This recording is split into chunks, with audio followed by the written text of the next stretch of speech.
Assalamualaikum warahmatullahi wabarakatuh. Perkenalkan, nama saya Sheila Corina Lorenza dengan NIM E0061231008.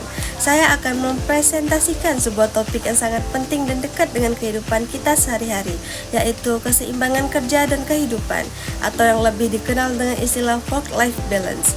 Keseimbangan ini semakin sulit dicapai di era modern, terutama karena pengaruh teknologi digital yang terus berkembang pesat.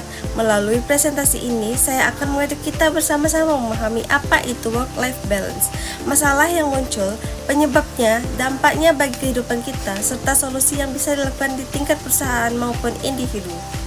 Di era digital saat ini, pekerjaan semakin fleksibel dan teknologi kemungkinan kita untuk menyelesaikan tugas dari mana saja. Namun, di balik fleksibilitas itu, terdapat tantangan besar, yaitu batas antara waktu kerja dan waktu pribadi semakin kabur. Banyak dari kita yang merasa harus selalu online, selalu siap membalas pesan kerja, bahkan di malam hari atau saat akhir pekan. Pekerjaan yang seharusnya selesai di kantor, kini ikut pulang ke rumah, masuk ke ruang-ruang pribadi kita. Kadang tanpa kita sadari, ini yang menjadi latar belakang mengapa work-life balance menjadi topik yang sangat penting untuk dibahas hari ini. Karena jika dibiarkan, hal ini bisa berdampak pada kesehatan mental, produktivitas, hingga kualitas hidup secara keseluruhan. Work-life balance ini adalah kondisi di mana seseorang dapat menjalani kehidupan profesional dan kehidupan pribadinya secara seimbang dan harmonis. Artinya, kita bisa menjalankan pekerjaan dengan baik tanpa mengorbankan waktu untuk keluarga, kesehatan pribadi, atau kegiatan sosial yang juga penting. Perlu kita pahami bahwa keseimbangan ini tidak selalu berarti membagi waktu secara 50/50. Namun, lebih kepada bagaimana kita merasa cukup puas, tidak kewalahan, dan tetap berfungsi dengan optimal dalam kedua aspek tersebut. Contohnya, seseorang bisa bekerja 8 jam sehari dengan intensitas tinggi, tapi tetap punya waktu berkualitas bersama keluarga di malam hari. Itulah bentuk keseimbangan yang sehat. Adapun permasalahan, sayangnya dalam praktiknya keseimbangan ini semakin sulit dicapai. Salah satu masalah utama adalah adanya ekspektasi tidak tertulis untuk selalu terhubung. Banyak karyawan merasa mereka harus membalas pesan WhatsApp kerja meskipun sudah larut malam, atau merasa tidak enak jika tidak merespon email di akhir pekan. Situasi ini membuat waktu istirahat, waktu bersama keluarga, dan bahkan waktu untuk diri sendiri semakin berkurang. Akhirnya banyak orang hidup dalam tekanan konstan tanpa jeda, tanpa ruang untuk bernafas. Lalu, apa yang menjadi penyebab kondisi ini? Yang penting utama adalah peningkatan penggunaan teknologi komunikasi. Beberapa contohnya adalah: 1. Email kerja yang terus masuk di luar jam kantor. 2. Grup WhatsApp kantor yang aktif bahkan saat libur. 3. Aplikasi seperti Zoom, Teams, atau Google Meet yang memungkinkan rapat dadakan kapan saja. Selain itu, ada juga budaya kerja yang kurang sehat, di mana jam lembur dianggap sebagai tanda loyalitas. Pada karyawan yang cepat merespon dianggap lebih berdedikasi, padahal ini justru memburuk keseimbangan hidup dan kerja. Dan adapun dampak yang ditimbulkan, jika dibiarkan, kondisi ini bisa menimbulkan dampak yang serius, baik dalam jangka pendek maupun panjang. Yang penting sering terjadi adalah stres berlebihan dan burnout.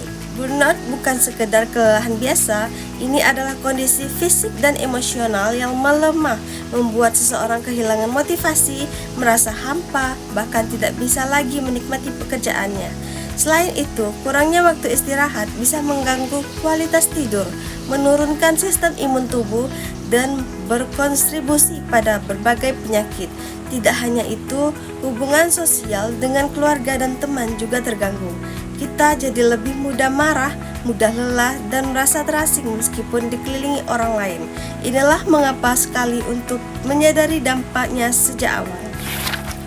Adapun solusi di tingkat organisasi.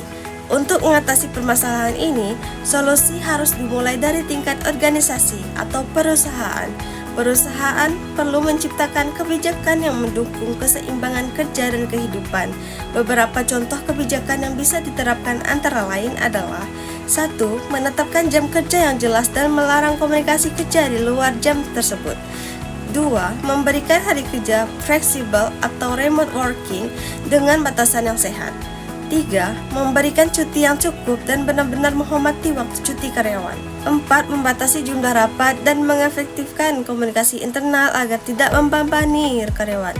Karyawan yang merasa dihargai dan tidak terbebani secara berlebihan akan jauh lebih produktif dan loyal.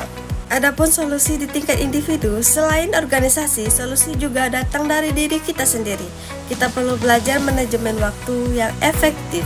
Gunakan metode seperti 1. To-do list harian. 2. Team blocking atau menentukan waktu khusus untuk tugas tertentu.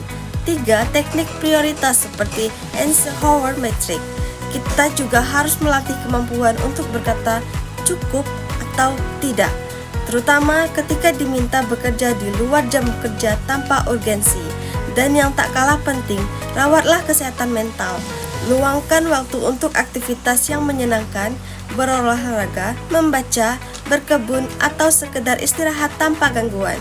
Ingat, istirahat bukan kemewahan, tapi kebutuhan. Adapun kesimpulan sebagai penutup, mari kita kembali pada inti presentasi ini. Work-life balance adalah kunci untuk hidup sehat, produktif, dan berkelanjutan. Teknologi seharusnya membantu kita, bukan mengendalikan kita. Kita perlu menyadari bahwa keberhasilan karir tidak seharusnya mengorbankan kesehatan atau kebahagiaan pribadi. Oleh karena itu, mari kita mulai dari sekarang, baik sebagai karyawan, pemimpin maupun individu biasa, untuk menciptakan batasan yang sehat antara pekerja dan kehidupan pribadi. Dengan begitu, kita bisa menjadi pribadi yang lebih utuh dan lebih bahagia. Terima kasih banyak atas perhatiannya dan waktunya. Saya harap presentasi ini memberikan pemahaman baru dan menjadi pengingat bagi kita semua. Wassalamualaikum warahmatullahi wabarakatuh.